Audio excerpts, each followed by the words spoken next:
what monoculture does is it creates an inhospitable environment for a diversity of species. It can't be a food source for thousands of species anymore. It depletes the soil of nutrients. It destroys all of the complex interactions and relationships that support life on Earth. Welcome to The Greener Way. I'm your host, Rose Mary Petrass, Senior Journalist at FS Sustainability. We are recording on Gadigal land. We pay our respects to traditional custodians of country and elders past, present and emerging. Today, we are tracking global momentum on ESG, climate, nature and biodiversity, particularly how corporates can shift the needle, how Australia is tracking compared to our peers, and the proposed biodiversity market. And finally, the Coalition's announcement that it will abandon Australia's climate targets. We're so excited to have Natalie Kyriacou on the podcast today. Natalie is an environmentalist, board director, and the founder of My Green World. She is involved with the Foundation for National Parks and Wildlife, UNESCO, Care Australia, and W20, the official women's task force to the G20. Welcome to the show, Natalie. Thank you so much for having me. You're involved in multiple capacities driving ESG and biodiversity. Tell us about your work in raising awareness in the corporate space and the need for this kind of work. So my passion and my life's work has largely been dedicated to the environment, particularly exploring the intersection of climate, nature and social inequity issues. And I do a mix of things, all with the intent of trying to change entire systems and move business, government and community to environmentally and socially equitable future. And one of my main passions is really lifting the dial on how we communicate climate and nature. And so I have a particular focus at the moment on raising awareness on biodiversity in nature and helping companies recognise that we can't see climate as a singular standalone issue, but something that is part of a much broader system, and that is nature. To set the stage, in your opinion, how is global momentum tracking at the moment, particularly in climate? Well, before I give a bit of an overview of some of the momentum in ESG and climate and nature, I just want to take a quick look at the problem. So at the moment, Australia holds the record for the most mammal extinctions of any continent.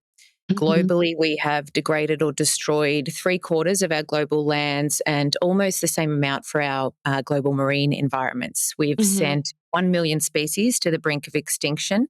And by 2050, there's expected to be more plastic in the oceans than there are fish by weight. 1.5 degrees Celsius is the point in which the planet becomes virtually uninhabitable for much of the world. And right now we're on track to more than double that. So we have some pretty big challenges that we're up against. But in terms of global trends, we have two prominent overarching frameworks related to climate and nature. So one is the Global Biodiversity Framework. And I guess one of the main targets of that is to conserve 30% of land and waters by 2030. That's known as the 30 by 30 target. And then, of course, we have the Paris Agreement to keep global warming essentially well below 2 degrees Celsius. And under that, we have a raft of trends we're seeing all over the world. So one is that we've got new standards for climate and nature reporting emerging really everywhere. In Australia, we have Australia released the draft bill that will require companies to prepare and publish annual sustainability reports. We have the EU's Corporate Sustainability Reporting Directive, where really sustainability risks and issues and impacts are taking centre stage.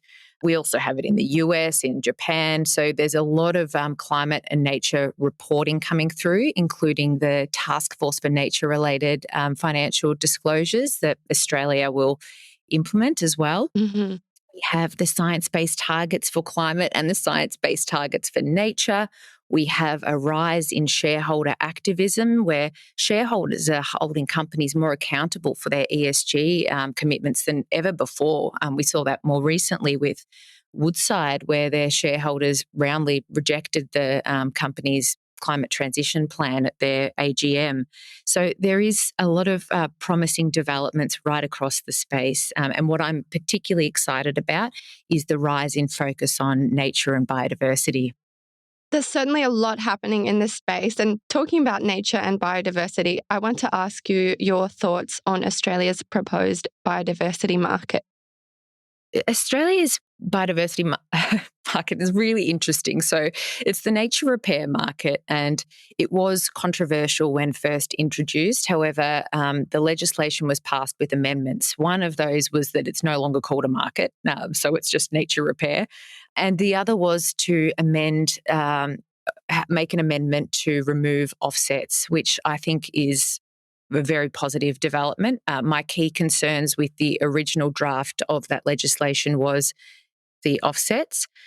I think a well-governed nature repair market needs to be complemented by stronger environmental laws, and that's where I see a critical gap in Australia. We have had promises to reform Australia's failing environmental laws. The environmental minister promised that when this government came into power, but we just haven't seen that yet. So without this underlying regulation, it is going to be difficult to have an effective nature repair market. That being said, it is promising. There is demand that is rising. I think that will be driven by regulation, by corporate reputation, by increased reporting. I think Hmm. that taskforce on nature-related financial disclosures will help draw momentum towards the biodiversity market. But we're not going to see investing in nature ramp up to the level we want without necessary laws and regulations in place. In June, the coalition announced that it will abandon Australia's 43% emissions reduction target if it wins the next election, stating that Australia will fail its Paris Agreement commitments regardless of who is in power. How might this affect Australia's standing in the global community? I mean, it looks like Australia is back to its climate wars, where we just had 2 decades Hmm. of divisive politics surrounding our response to climate change, where our policy action lagged around the world, and we cemented ourselves as a climate laggard at the climate conference in Glasgow, COP21. Every day, at the end of each day, they label somebody the fossil of the day, which means it's a country that is considered a laggard in climate change. So it will Hmm. be a different country each day.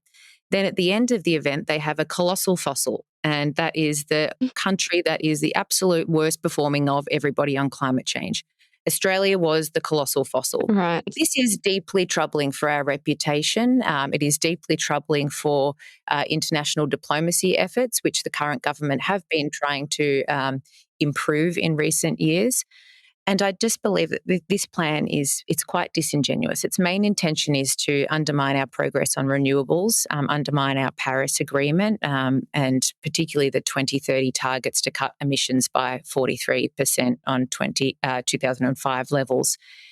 If we put all of our might behind nuclear, even small modular reactors, it's costly. They take a huge amount of time to develop, more than 10 years, and we just wouldn't be able to meet any of our targets, including our 2050 targets. So I just see this as a distraction and quite an embarrassment in terms of our global standing. Natalie, can you tell us, why is nature and biodiversity so important to businesses? Why should they care about this? Well, firstly, nature and biodiversity should be the number one concern for really anybody who's interested in eating food or drinking water or having Hmm. electricity, accessing life-saving medicines, or wanting to breathe. But also, nature is a climate change solution. And we're seeing business and finance and policy communities finally starting to acknowledge that every part of the economy and every part of our existence is dependent on nature. They're acknowledging that, we can't really eat without pollinators. We can't run our businesses without water. Hmm. But to date, our focus has largely been on climate solutions, which is fantastic. But it's just a mistake to focus solely on climate change without considering nature and biodiversity. Focusing solely on climate change through carbon emissions isn't enough to address the environmental issues that we're faced with, and it won't save the climate crisis. So a good example of this is of why we can't just focus on carbon emissions is the case of monoculture tree planting. So monoculture plantations are the planting of a single tree species planted for rapid tree growth and to produce carbon offsets.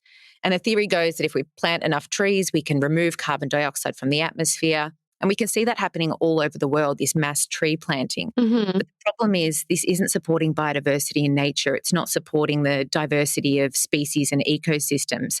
And what monoculture does is it creates an inhospitable environment for a diversity of species. It can't be a food source for thousands of species anymore. It depletes the soil of nutrients. It destroys all of the complex interactions and relationships that support life on Earth. Mm-hmm. Whereas if we have a biodiverse forest, not only does it store more carbon than monocultures, but it protects and sustains thousands of species who all depend on each other in this really complex web of life. Mm-hmm. And I always make this case to boards that boardrooms need to be talking about whale poo. And I know how ridiculous that sounds, but whale poo is a critical climate change solution. Whale poo fertilizes phytoplankton, and phytoplankton absorbs carbon dioxide from the atmosphere. So it just makes absolutely no sense to not be including nature and wildlife when we're talking about climate change. That's funny. I've never heard of that before. I do want to come back to your role with the Women's Task Force for the G20. Could you explain why it's so important to involve women in this conversation? Absolutely. So I am an Australian delegate to the W20, which is the Women's Task Force to the G20, and also the Climate Justice Lead.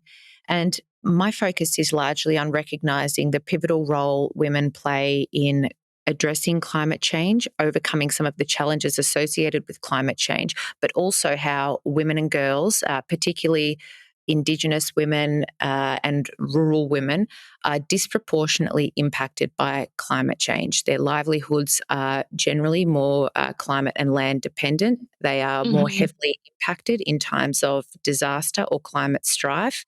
They face a huge amount of threats, whether it be from rises in domestic violence associated with climate disaster, with flooding. They have limited access to their own resources, whether it be bank accounts or finances or land. And my role and the role of the W20 is to amplify the experiences of women. And some of the policies that we will put forward are increasing the amount of finance, particularly climate finance, that is directed to women-led businesses, to have better data management and data tracking of women's experiences on the ground in times of climate disaster, to petition for more women to be sitting in climate leadership forums. There is still a huge underrepresentation of women in some of the largest climate forums around the world, including in governments around the world, and that needs to change. Well, thank you so much for your time today, Natalie. Where can people connect with you and follow your work online? Well, you can find me on LinkedIn at Natalie Kyriacou. I'm across most social media forums and also my own charity, mygreenworld.org. I'm Rose Mary Petrass, and that is a wrap for today. The Greener Way podcast is a product of FS Sustainability, a show about people, the planet, and investing in our collective future. All information in this podcast is for education and entertainment purposes only. The Greener Way podcast gives listeners access to information and educational content provided by discussing numerous financial sustainable options and our featured guests. It is not intended as a substitute for professional, legal, or tax advice. The hosts of The Greener Way are not financial professionals and are not aware of your personal financial circumstances. Before making any financial decisions, you should read the product disclosure statement and, if necessary, consult a licensed financial professional. For more information, head to the disclaimer page on the FS Sustainability website, fssustainability.com.au.